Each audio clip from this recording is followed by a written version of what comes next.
سيدنا وحبيبنا محمد المصطفى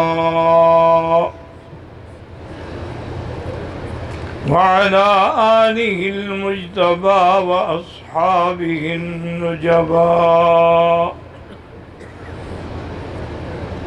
اللهم صل على سيدنا محمد النبي الأمي الهاشمي وعلى آله وأصحابه نجوم الهدى. أما بعد فقد قال الله تبارك وتعالى في القرآن المجيد والفرقان الحميد: أعوذ بالله من الشيطان الرجيم. بسم الله الرحمن الرحيم. وما محمد إلا رسول قد خلت من قبله الرسل أفإن مات أو قتل انقلبتم على أعقابكم ومن ينقلب على عقبيه فلن يضر الله شيئا وسيجزي الله الشاكرين.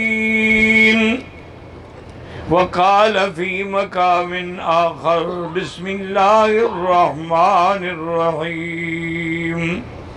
كل من عليها فان ويبقى وجه ربك ذو الجلال والإكرام.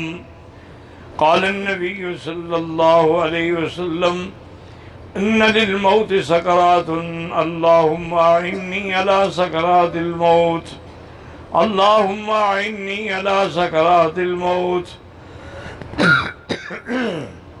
أو كما قال النبي صلى الله عليه وسلم: صدق الله العلي العظيم وصدق رسوله النبي الكريم.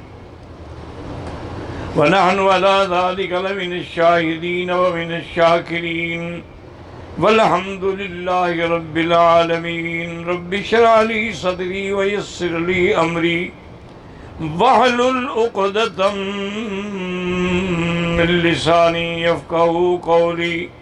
رب زدني علما. سبحانك لا علم لنا إلا ما علمتنا إنك أنت العليم الحكيم. برادران اسلام، واجب الاحترام بزرگوں، دوستوں، بھائیوں، عزیز نوجوانوں، محترمہ مائیوں اور بہنوں، اللہ تبارک و تعالیٰ کے کلام مقدس سے آیات مبارکہ اور آقا انعامدار حبیب کبریا سیدنا محمد مصطفیٰ صلی اللہ علیہ وعلا آلہ واصحابہ وسلم تسلیما کثیرا کثیرا کے فرامین مبارکہ میں سے ایک حدیث تلاوت کی ہے. دعا فرمائیں کہ اللہ تعالیٰ ایسا جس کو مالا حلثیت عافیت کاملہ عاجلہ دائمہ اور حق بات بیان کرنے کی توفیق عطا فرمائیں. آپ کو حق سننے سمجھنے کی، ہم سب کو حق پر چلنے کی توفیق عطا فرمائیں. پروردگار عالم تمام آنے والوں کی حاضری، حج، عبادات، زیارات، صدقات، خیرات منظور و مقبول فرمائیں. اور دعا فرمائیں کہ آج چونکہ نئے سال کی ابتدا ہے، اللہ تعالیٰ اس سال کو مسلمانوں کے لیے، عالم اسلام کے لیے بہت بڑی کامیابیوں اور خوشی کا سال بنا دیں. اللہ تبارک و تعالیٰ کشمیر کی آزادی کا سال بنا دیں. اللہ تعالیٰ مسجد اقصیٰ کی آزادی کا سال بنا دیں. اللہ تبارک و تعالیٰ مسلمان اقلیتیں جس ملک میں بھی ظلم و ستم کا شکار ہو رہی ہیں، اپنی رحمت کے ساتھ ان کے حال کو شر سے خیر میں بدل دے اور ان کی پریشانیوں کو خوشیوں میں بدل دے. وما ذالک علی اللہ بعزیز، آپ ہر چیز پہ قادر ہیں۔ اور دوسری بات یاد رکھیں یہ ہے کہ انشاءاللہ کل نہیں پرسوں سے پہلی منزل پہ پھر درس منتقل ہو جائے گا انشاءاللہ ثم انشاءاللہ۔ میں اس لیے وقفہ رکھ رہا ہوں تاکہ سب ساتھیوں کو علم ہو جائے کہ انشاءاللہ کل نہیں پرسوں سے درس جو ہے وہ پہلی منزل پہ جہاں پہلے ہوتا تھا نا وہی ہو جائے گا، چونکہ اب الحمدللہ اتنی جگہ ہے کہ ہم نیچے بیٹھ سکتے ہیں، اور عورتوں کے لیے بھی پیچھے وہ پردہ لگا ہوا ہے لیکن پھر بھی آواز الحمدللہ پہنچ جاتی ہے۔ بہرحال اللہ تعالیٰ قبول فرمائے۔ میں نے چند دنوں میں جو سیرت مصطفیٰ صلی اللہ علیہ وسلم کے ابواب بیان کیے ہیں، آج کے درس میں سرکار دو عالم کی وفات کا ذکر ہے، کیونکہ یہ قاعدہ ہے کہ جو انسان پیدا ہوا ہے یا جو ذی روح پیدا ہوا ہے، کل نفس ذائقۃ الموت، سب نے موت کا مزہ چکھنا ہے، موت برحق۔ اسی لیے موت کا نام یقین رکھا گیا ہے کہ وَاعْبُدْ رَبَّكَ حَتَّى يَأْتِيَكَ الْيَقِينُ، یقین سے مراد کیا ہے؟ موت۔ اور یہ بھی آپ کو پتہ ہے کہ دنیا کے اندر خدا کے منکر پیدا ہوئے ہیں، انبیاء کے منکر پیدا ہوئے ہیں، معجزات کے منکر پیدا ہوئے ہیں، کرامات کے منکر پیدا ہوئے ہیں، اولیاء کے منکر پیدا ہوئے ہیں، صحابہ کے منکر پیدا ہوئے ہیں، لیکن موت کا کوئی منکر پیدا نہیں۔ مرنے کے بعد دوبارہ اٹھنے کا تو انکار کیا ہے، لیکن موت کا کون انکار کر سکتا؟ تو میرے آقا رحمت دو جہاں صلی اللہ علیہ وسلم جب حجۃ الوداع کے موقع پر تشریف لے آئے تو سورۃ النصر جو ہے یہ اسی موقع پہ اتری ہے، تقریباً 10 ہجری میں، کہ اذا جاء نصر اللہ والفتح، فتح سے مراد فتح عظیم تھی، اللہ کی مدد یہ تھی کہ اب لوگ فوجوں کی فوجیں، جماعتوں کی جماعتیں اسلام میں داخل ہو رہی تھیں، اسلام الحمدللہ اللہ کی رحمت سے بڑھتا جا رہا تھا، حتیٰ کہ جب حضور مکے سے مدینہ تشریف لے گئے تو آپ کے ساتھ صرف ابو بکر تھے، ایک ساتھی تھا، لیکن حجۃ الوداع میں تو 1.25 لاکھ صحابی آپ کے ساتھ عرفات میں تھے۔ تو اسی خطبۃ الوداع میں حضور نے یہ بھی فرمایا تھا کہ خذوا عنی مناسککم، آپ نے فرمایا لوگوں مجھ سے دین کے مسائل سیکھ لو، لعلی لا اراکم بعد عامی ھذا، ہو سکتا ہے کہ اس سال کے بعد پھر میں تمہیں دوبارہ نہ دیکھوں۔ تو اشارہ تھا آپ کی وفات کی طرف کہ یہ میرا آخری حج ہے، جو سیکھنا ہے اس سے آپ سیکھ لیں۔ اسی طرح ایک روایت میں بھی ہے کہ جب یہ آیت اتری تو حضور پاک نے حضرت جبریل علیہ السلام سے فرمایا کہ جبرائیل مجھے اس آیت سے اپنی موت کی خوشبو آ رہی ہے۔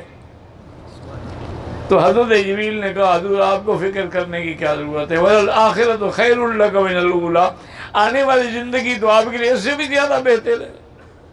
لیکن حضور کو سمجھ آ گئی کہ یہ علامات ہیں، اب میرا کام مکمل ہو گیا ہے۔ پھر جب آیت اتری الیوم اکملت لکم دینکم واتممت علیکم نعمتی ورضیت لکم الاسلام دینا، ابو بکر رو پڑے۔ صحابہ نے پوچھا یار دین مکمل ہو گیا، نعمت پوری ہو گئی، ہنسنے کا خوشی کا موقع ہے کہ رونے کا؟ فرمایا اللہ کے بندے تم نہیں سمجھتے ہو، اس آیت میں بھی اشارہ ہے حضور کی وفات کا کہ جب دین مکمل ہو گیا، نعمت پوری ہو گئی، اسلام کامل ہو گیا، تو معنی یہ ہے کہ اب حضور کے پھر جانے کا وقت آ گیا۔ جب کام مکمل ہو جائے تو آدمی لازمی بات ہے کہ پھر واپس جاتا ہے۔ اور اسی طرح سے حضور پاک جب حضرت معاذ رضی اللہ تعالی عنہ کو یمن کے لیے روانہ فرما رہے تھے تو حضرت معاذ سواری پہ بیٹھے تھے اور حضور ساتھ پیدل چل رہے ہیں۔ یہ ایک عزت ہوتی ہے اپنے گورنر کی، اپنے نمائندے کی، اپنے سفیر کا اعزاز ہوتا ہے۔ حضور چلتے رہے اور اس کے بعد آپ نے فرمایا کہ یا معاذ ایک بات یاد رکھا کہ اب جب تم مدینے آؤ گے لا تلقانی فی المدینہ، مجھے تم مدینے میں نہیں پاؤ گے، تم میری قبر کی زیارت تو کرو گے، مدینے کی زیارت تو کرو گے، لیکن مجھے نہیں دیکھو گے۔ تو اشارہ تھا آپ کی وفات کا۔ معاذ رونے لگ گئے اور روتے روتے بے ہوش ہو گئے. ہم نے کہا اللہ کے بندے موت برحق ہے، اس لیے میں اپنی صحابہ کو پہلے سے ایک بات کے لیے تیار کر رہا ہوں کہ موت آنے والی ہے، اور اشارے جو ہیں وہ شروع ہو گئے. ہر سال حضور رمضان المبارک میں جبریل علیہ السلام کے ساتھ قرآن شریف کا ایک دور کرتے تھے، لیکن جس سال آپ کی وفات ہے تو آپ نے 2 دفعہ دور کیا ہے قرآن شریف کا. ہر سال حضور اعتکاف 10 دن بیٹھتے تھے، لیکن جس سال آپ کی وفات ہے حضور نے 20 دن کا اعتکاف کیا ہے. یہ ساری بات کا تیاری تھی، کیونکہ اللہ نے فرما دیا تھا کہ فَسَبِّحْ بِحَمْدِ رَبِّكَ وَاسْتَغْفِرْهُ إِنَّهُ كَانَ تَوَّابًا. اب میرے مدنی آپ تسبیح و تحمید اور استغفار میں لگ جائیں. اب آپ کا کام جو ہے پورا ہو گیا ہے. الحمدللہ آپ نے جو کھیتی لگائی تھی وہ کھیتی بالکل اب تیار ہو گئی. اسی طرح حضور پاک صلی اللہ علیہ وسلم جنت البقیع تشریف لے آئے اور بڑی لمبی دعائیں کرتے رہے. شہدائے احد تشریف لے گئے، وہاں بھی آپ نے بڑی لمبی دعائیں کی، اور اس کے بعد یہ بھی فرمایا استودعکم اللہ دینکم، میں تمہیں اللہ کے سپرد کرتا ہوں. حضور واپس جب تشریف لائے تو یہ 28 صفر اور بدھ کا دن تھا، یاد رکھیں، یعنی مہینہ صفر کا تھا اور دن جو ہے وہ بدھ کا تھا. حضور کو تکلیف شروع ہو گئی. سب سے بڑی تکلیف یہ تھی کہ بخار بھی تھا اور شدید سر میں درد تھا، اور وہ رات جو ہے وہ نوبہ تھا بی بی میمونہ حضور کی بیوی کا، اس کے گھر میں آپ تشریف لے گئے. اس بیماری میں بھی حضور عدل فرماتے رہے کہ آپ فرماتے میری چارپائی لے جاؤ جس بیوی کے گھر میں نے آج جانا ہے. یعنی یہ عدل تھا اللہ کے پیغمبر کا کہ اتنی شدید بیماری کے باوجود فرماتے کہ بھی کل کس کی باری ہے؟ انہوں نے کہا جی فرمایا اس کے گھر میں پھر میری چارپائی لے جانا. لیکن حضور کی تمنا یہ تھی کہ میری یہ تکلیف کے دن جو ہیں یہ زیادہ سے زیادہ بی بی عائشہ کے گھر میں گزریں. تو امہات المومنین بھی سمجھ گئیں، انہوں نے سب نے اکٹھے ہو کے عرض کیا کہ حضور ہم خوشی سے آپ کو اجازت دیتے ہیں، آپ بی بی عائشہ کے گھر میں قیام فرما لیں. اب مستقل حضور بی بی عائشہ کے گھر میں تشریف لے آئے صلی اللہ علیہ وعلا آلہ وصحبہ وسلم تسلیما کثیرا کثیرا. حضور پاک نے یاد رکھیں کہ جمعہ رات کو مغرب کی نماز مسجد میں خود پڑھائی اور اس میں سورۃ والمرسلات کی تلاوت کی، اور لوگ بڑے مطمئن ہو گئے کہ شکر ہے اللہ کے کہ حضور کی طبیعت سنبھل گئی ہے. لیکن جب حضور واپس گھر میں تشریف لے گئے شدید تکلیف بڑھ گئی. اب عشاء کی نماز کا وقت ہوا، حضور مشکیدہ پانی کا اپنے اوپر ڈلواتے اور پوچھتے اصل الناس، لوگوں نے نماز پڑھ لی؟ حضور کو اس وقت بھی نماز کا فکر تھا. بی بی نے کہا ہم ینتظرونک یا رسول اللہ، وہ تو آپ کے انتظار میں بیٹھے ہوئے. پھر حضور پہ ریشی آ جاتی، پھر پانی ڈالا جاتا، پھر پوچھتے اصل الناس، لوگوں نے نماز پڑھا دی؟ پڑھ لی ہے؟ انہوں نے کہا نہیں حضور ینتظرونک. آخر میں حضور نے فرمایا مروا ابا بکر فلیصلی بالناس، ابو بکر کو حکم دو کہ نماز پڑھائے. بی بی عائشہ کہتی ہے کہ میں نے عرض کیا کہ یا رسول اللہ، آپ جانتے ہیں کہ ابو بکر جو ہے وہ بڑا نرم دل آدمی ہے، رقیق القلب ہے، اور جب وہ مصلی پہ آپ کو نہیں دیکھے گا تو برداشت نہیں کر سکے گا، وہ تو نماز نہیں پڑھا سکے گا. آپ حضرت عمر کو حکم دیں. حضور ناراض ہو گئے، فرمایا انتن صواحبات یوسف، تم یوسف کی ان عورتوں کی طرح ہو جو یوسف کو بھٹکانا چاہتی تھی، تم بھی مجھے بھٹکانا چاہتی ہو. مروا ابا بکر فلیصلی بالناس، ابو بکر سے کہو کہ نماز پڑھائے. تو حضرت ابو بکر رضی اللہ تعالیٰ عنہ مصلی پہ تشریف لے آیا، اللہ کے نبی کا حکم تھا. اس کے بعد اللہ کی شان یہ ہے کہ حضور کی طبیعت سنبھل گئی تو آپ نے حضرت علی اور حضرت عباس کے کندھے پہ ہاتھ رکھا اور پھر مسجد آ گئے. یعنی طبیعت سنبھلی، توفیق ہوئی تو فوراً مسجد میں آئے. ابو بکر نے محسوس کیا کہ حضور آ رہے ہیں تو ابو بکر ہٹنے لگ گئے. حضور نے فرمایا الا رسلک یا ابا بکر، ابو بکر کھڑے رہو جہاں کھڑے ہو، نماز پڑھاؤ.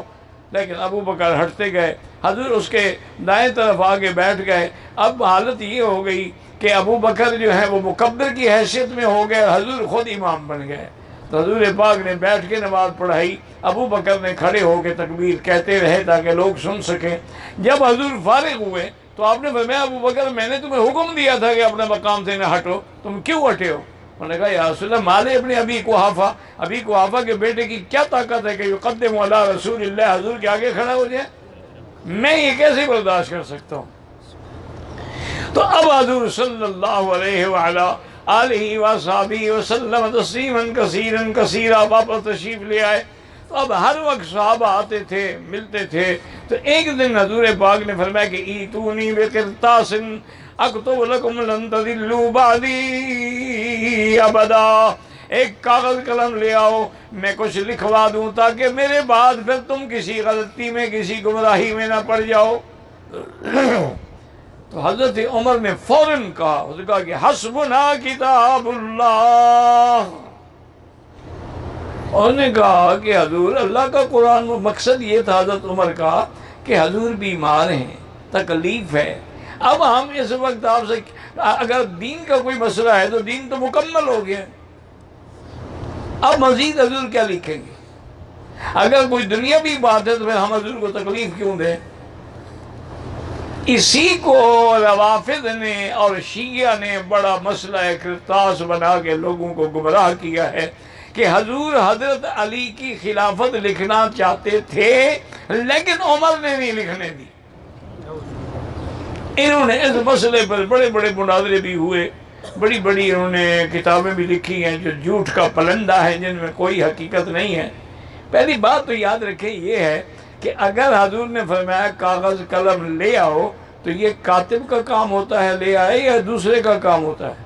تو کاتب تو حضرت علی تھے، حضرت علی نہیں لے آئے، پھر تو جرم ان کا ہے، تو عمر کا کیا قصور ہے؟ حضرت عمر کاتب تو نہیں تھے، حضور کے کاتب تو حضرت علی تھے۔ پھر اس واقعے کے بعد حضور 4 دن زندہ رہے، تو 4 دن میں کسی وقت حضرت علی آگے لکھوا لیتے، لیکن یہ کہنا کہ جی حضرت علی ڈر گئے تو پھر مشکل کشا کیسے ہوئے؟ مشکل کشا بھی ڈر جاتا ہے۔ تو یہ اصل بات یہ نہیں، اصل بات یہ ہے کہ حضرت عمر ایک دفعہ تورات دیکھ رہے تھے کہ حضور ناراض ہو گئے تھے، اور حضور نے فرمایا تھا کہ عمر لو کان موسیٰ حیا لما وسعہ الا اتباعی، اگر آج موسیٰ بھی زندہ ہوتے تو میری اتباع کرتے، تم قرآن کے ہوتے ہوئے تورات پڑھ رہے ہو۔ تو حضرت عمر کے دل میں وہ بات تھی کہ اب بیماری کا وقت ہے، کسی طرح وہ بات حضور کے دل سے نکل جائے، تو حتیٰ کہ اب حضور نے بھی کہا کہ میں نے حضور نے کہا قرآن کافی ہے، حسبنا کتاب اللہ، جب اللہ کا قرآن موجود ہے تو اور کسی چیز کی کیا ضرورت؟ لیکن ایک بات یاد رکھیں کہ وہ جو حضور لکھوانا چاہتے تھے وہ حضور نے بتا دی، وہ 3 باتیں تھیں۔ یہ روافض تو ایسے انا للہ و انا الیہ راجعون، نہ ان کی کوئی اصل ہے، نہ ان کا کوئی نقل ہے، نہ کوئی بنیاد ہے، تمام روایات الف سے لے کر یہ تک جھوٹی کرتے ہیں۔ ایک دفعہ حضرت عباس نے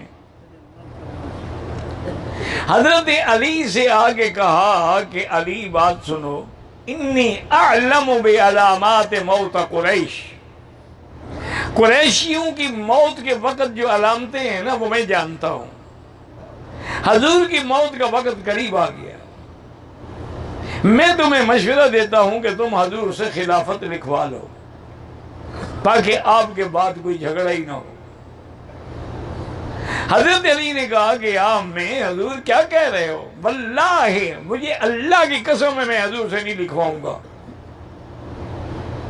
انہوں نے کہا کیا مطلب؟ انہوں نے کہا بات سنو، اگر حضور نے لکھ دیا تو الحمدللہ، اگر حضور نے انکار کر دیا نا پھر ہمارے خاندان میں بھی کبھی خلافت نہیں آئے گی۔ اس مسئلے کو اللہ پہ چھوڑ دو، جو اللہ چاہیں گے وہی ہوگا۔ تو حضرت خود ہی لکھوانا چاہتے تھے، اور وہ 3 باتیں تھیں جو حضور لکھوانا چاہتے۔ ایک بات یہ تھی اخرج المشرکین والیہود عن جزیرۃ العرب، میرے بعد جزیرت العرب سے مشرکین اور یہودیوں کو نکال دو۔ اور دوسری بات یہ تھی کہ اکرموا وفود القادمہ، باہر کے جو سفیر آئیں، جو وفد آئیں، ان کا اکرام کیا کرو، عزت کیا کرو، احترام کیا کرو۔ اور دوسری بات آپ نے فرمائی تمسکوا بکتاب اللہ، اللہ کے قرآن کی رسی کو مضبوطی سے پکڑ کے رکھنا۔ یہ 3 چیزیں تھیں جو حضور لکھوانا چاہتے تھے، حضور نے بتلا دی۔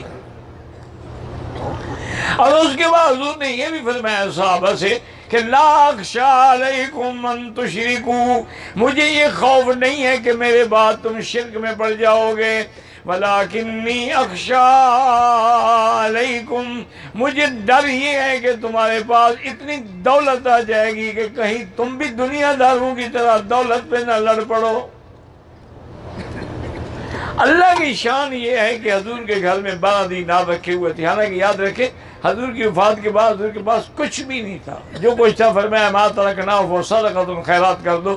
بی بی عائشہ سے کہا انفقیہ فی سبیل اللہ، وہ 12 دینار بھی خیرات کر دو، میں نہیں چاہتا کہ میں اللہ کے پاس جاؤں اور میرے گھر میں سونا پڑا ہو۔ بی بی عائشہ نے وہ بھی خیرات کر دیے۔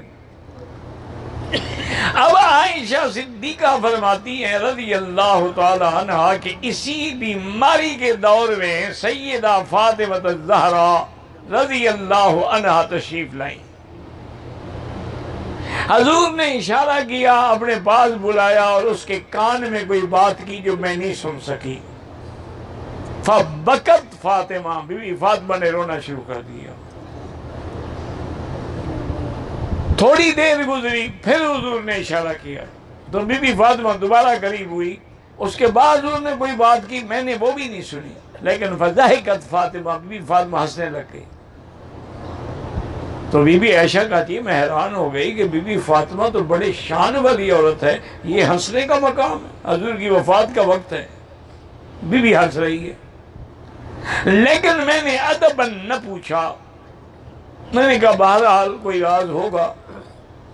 اور اس کے بعد فرماتی ہیں کہ میرے بھائی عبد الرحمن بن ابی بکر آئے تو ان کے ہاتھ میں مسواک تھا تازہ، حضور نے بڑے شوق سے دیکھا تو میں سمجھ گئی، میں نے کہا حضور آپ کو مسواک کی تمنا ہے؟ فرمایا کہ ہاں۔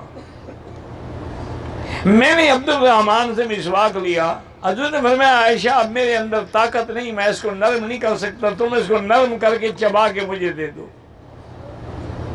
تو بی بی عائشہ صدیقہ نے اس کو نرم کیا اور پھر حضور کو دیا۔ اسی لیے بی بی عائشہ فرماتی تھی میرے لیے فخر کی یہ بات ہے کہ توفی رسول اللہ صلی اللہ علیہ وسلم فی نوبتی وفی بیتی وبین سحری ونہری وجمع اللہ بین ریقہ وریقی۔ فرماتی تھی یہ میرے لیے شان ہے کہ گھر بھی میرا تھا، باری بھی میری تھی، اور حضور کا سر میرے سینے پہ رکھا ہوا تھا، اور آخری چیز جو حضور کے اندر گئی ہے وہ میرا لعاب دہن ہے جو مسواک کے ذریعے اندر گیا ہے۔ ہمیشہ بی بی عائشہ اس پہ فخر فرماتی تھی کہ یہ مقام اور کسی کو نہیں ملا۔ اسی اثنا میں حضور صلی اللہ علیہ وسلم نے، بی بی عائشہ فرماتی ہیں کہ حضور نے فرمایا کہ عائشہ ھذا اوان انقطاع ابہری من سم التی اکلت بخیبر، وہ خیبر میں جس عورت نے مجھے زہر دی تھی نا، اس زہر کا آج مجھ پہ اثر ہو گیا کہ میری آنتیں اندر سے کٹ رہی۔ یہ بھی اللہ کی حکمت تھی نا جی، اللہ نے مدنی کو بھی تو شہادت کا درجہ دینا تھا نا، تو اس لیے وہ زہر کا پہلے اثر نہیں ہوا تو اب بھی نہ ہوتا، لیکن ہو گیا تھا کہ آپ کو مقام نبوت کے ساتھ مرتبہ شہادت بھی نصیب ہو جائے۔ تو حضور نے یہ بھی فرمایا۔ اس کے بعد بی بی فرماتی ہیں کہ حضور کا سر مبارک میرے سینے پہ تھا اور حضور ایسے اوپر دیکھتے تھے اور فرماتے تھے اللہم بالرفیق الاعلی ان للموت سکرات اللہم اعنی فی سکرات الموت۔ اللہ کے نبی دعا کر رہے تھے کہ یا اللہ موت، سکرات موت میں میرے لیے مشکل حل فرما دے، آسان کر دے۔ اور بی بی فرماتی ہے آپ یوں دیکھ رہے تھے، اس کے بعد ہاتھ مبارک جو تھا یکدم گر گیا اور حضور کا بدن مبارک بھی ڈھیلا ہو گیا میرے سینے پر، اور اس کے بعد حضور کے اندر سے ایک ایسی خوشبو نکلی کہ میں نے زندگی میں ایسی کیونکہ حضور کی روح مبارک جو تھی نا وہ پرواز کر رہی تھی، ایسی خوشبو جو ہے میں نے کبھی نہیں سونگھی تھی۔ میں نے اپنے سینے سے حضور کو سیدھا کیا اور انا للہ و انا الیہ راجعون پڑھا۔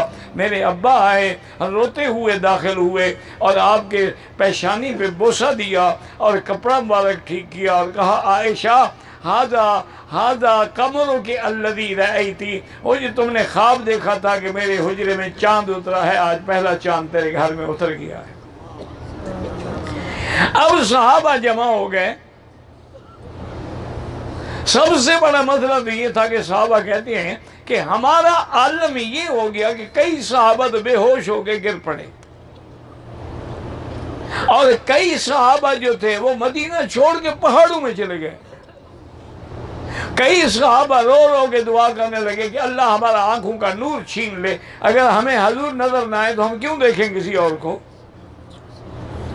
صحابہ کا یہ علم تھا، اور حضرت عمر کا یہ علم تھا کہ تلوار لے کے کھڑے تھے اور کہتے کہ من قال ان محمدًا قد مات سأضرب عنقه، جو کہے گا کہ حضور کی وفات ہو گئی ہے عمر اس کی گردن اڑا دے گا۔ حضرت ابو بکر نے دیکھا اللہ نے کام لینا تھا، حضرت ابو بکر کو اللہ نے حوصلہ دیا، آپ منبر پہ تشریف لے آئے، سارے صحابہ جمع ہو گئے، آپ نے خطبہ پڑھا اور خطبے میں یہ ساری آیتیں پڑھی، انک میت و انہم میتون، اور پھر میں اللہ فرماتے ہیں کل نفس ذائقۃ الموت، اور اللہ فرماتے ہیں کل شیء ہالک الا وجہہ، اور اللہ فرماتے ہیں کل من علیہا فان وَيَبْقَى وَجْهُ رَبِّكَ ذُو الْجَلَالِ وَالْإِكْرَامِ، اور اس خطبے میں حضرت صدیق نے فرمایا من کان یعبد محمدا فإن محمدا قد مات، جو تم میں سے محمد مدنی کی عبادت کرتے تھے وہ سن لیں کہ حضور پہ موت آ گئی ہے، وَمَنْ كَانَ يَعْبُدُ رَبَّ مُحَمَّدٍ وَهُوَ حَيٌّ لَا يَمُوتُ، اور اگر تم رب محمد کی عبادت کرتے ہو تو وہ زندہ ہے جس پہ کبھی موت نہیں آئے گی۔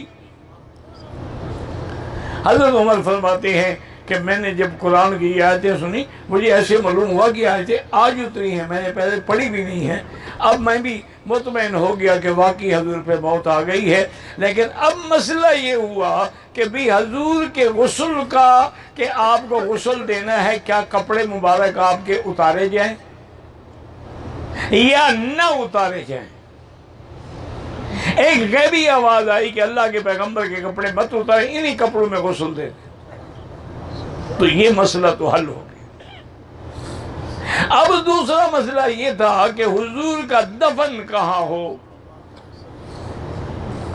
حضرت ابو بکر نے کہا میں نے خود حضور سے حدیث سنی تھی کہ جس نبی کا جس مقام پہ روح قبض ہوگا وہی مقام دفن ہوگا، چونکہ حضور کی موت بی بی حجرہ کے عائشہ میں زیادہ، قبر بھی بی بی عائشہ کے حجرے میں بنے گی۔ یہ مسئلہ بھی حل ہو گیا۔ اب تیسرا مسئلہ یہ تھا کہ حضور کی قبر کیسے بنائی جائے۔ قبر دو طرح کی ہوتی ہے، ایک لحد والی ہوتی ہے، ایک شق ہوتی ہے۔ ایک تو ایک سیدھی قبر کھود دی، ایک ہے کہ دیوار کے اندر پھر سامی بنائی جاتی ہے۔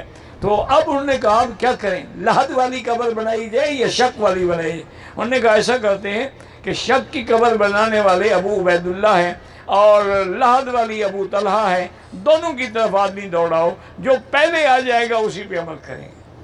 تو ابو طلحہ آ گئے تو حضور کی قبر مبارک بھی لحد والی تیار کی گئی، اور قبر جو ہے وہ اونٹ کے کوہان کی طرح یعنی ایسے سیدھی کی گئی، اور حضور صلی اللہ علیہ وسلم کی کفن دینے کے بعد، آپ کی تدفین کے بعد، اب یہ ایک مسئلہ تدفین سے پہلے یہ بھی تھا کہ جنازے کا کیا ہو۔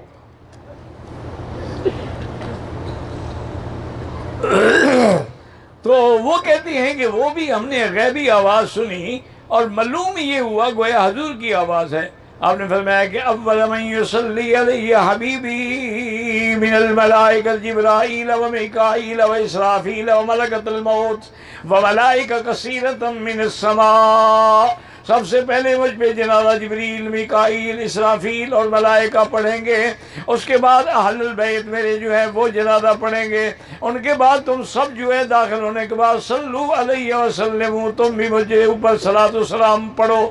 تو صحابہ کہتے ہیں کہ 10 آدمی کی جگہ تھی، وہ اندر جاتے تھے، امام کوئی نہیں بنتا تھا کہ حضور امام الانبیاء ہے، آپ کا امام کون بنے؟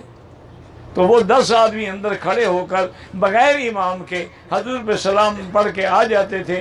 امام شافعی نے بھی کتاب الام میں اسی کو ترجیح دی ہے، اور علماء نے بھی یہی لکھا ہے کہ باقاعدہ جنازہ پڑھا گیا لیکن امام کوئی نہیں تھا، اور نہ جنازے کی وہ دعائیں پڑھی گئیں جو عام آدمی کے لیے ہوتی ہیں، چونکہ حضور تو معصوم ہے، حضور تو مغفور ہے، ان کے لیے ان دعاؤں کی ضرورت ہی کوئی نہیں تھی، صرف جا کے درود شریف پڑھ کے صحابہ باہر آ جاتے تھے۔ تقریباً 30,000 صحابہ نے آپ پر جنازہ پڑھا۔ اب حضور صلی اللہ علیہ وسلم کو جب دفن کیا گیا تو صحابہ کہتے ہیں خدا کی قسم ہے کہ جب حضور ہجرت فرما کے مدینے آئے تھے اس دن سے روشن دن ہم نے کبھی نہیں دیکھا، اور جب وفات ہوئی تو اس دن سے اندھیرا دن ہم نے کبھی نہیں دیکھا کہ پورے مدینے پہ اندھیری چھا گئی۔ اور بی بی فاطمہ نے رو کے کہا صحابہ سے اطابت انفسکم من تحسوا علی قبرہ من التراب۔ بی بی فاطمہ کہنے لگی صحابہ سے کہ میرے بھائیو، کیا تمہارا دل راضی ہوا حضور پر مٹی ڈالنے کے لیے؟ تم نے مٹی ڈالی اپنے ہاتھ سے حضور پر۔ اور اس کے بعد بی بی صاحبہ نے فرمایا واہ کربتا واہ ابتا الیوم انقطع عنا الوحی وَإِلَى جِبْرِيلَ نَنْعَا، اور فرمایا سبت علی مصائب لو انہا سبت علی الایام ستن لیالیا۔ کہا ابا جان آج ہم کس سے تعزیت کریں؟ جبریل سے تعزیت کریں۔ آج جبریل کا آنا بھی بند ہو گیا، آج وحی کا آنا بھی بند ہو گیا، صرف آپ نہیں گئے بلکہ جبریل کا آنا اور وحی کا اترنا بھی آپ کے ساتھ بند ہو گیا ہے۔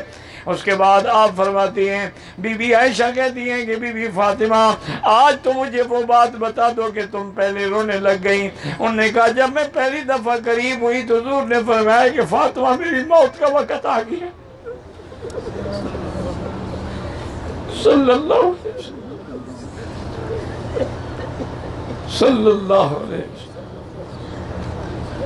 اور مجھے حضور نے جب پریشان دیکھا دوبارہ بلایا اور آپ نے فرمایا کہ فاطمہ راضی ہو جاؤ، اسرعکم بی لحوقا من اہلی، تم میرے اہل بیت میں سے سب سے پہلے میرے پاس آؤ گی۔ تو میں خوش ہو گئی کہ چلو یہ عارضی جدائی ہے، پھر جا کے جنت میں ملاقاتیں ہو جائیں گی حضور صلی اللہ علیہ وسلم سے، اس لیے میں خوش ہو کے ہنس پڑی۔ اب حضرت ابو بکر رضی اللہ عنہ کو پتہ لگا کہ سقیفہ بنی سعدیہ میں صحابہ جمع ہو رہے ہیں اور خلافت کے بارے میں بات ہو رہی ہے۔ انصار کہتے ہیں کہ ہمیں خلیفہ بنایا جائے، کہ ہم نے حضور کو سینے سے لگایا، مکے والوں نے تو نکال دیا۔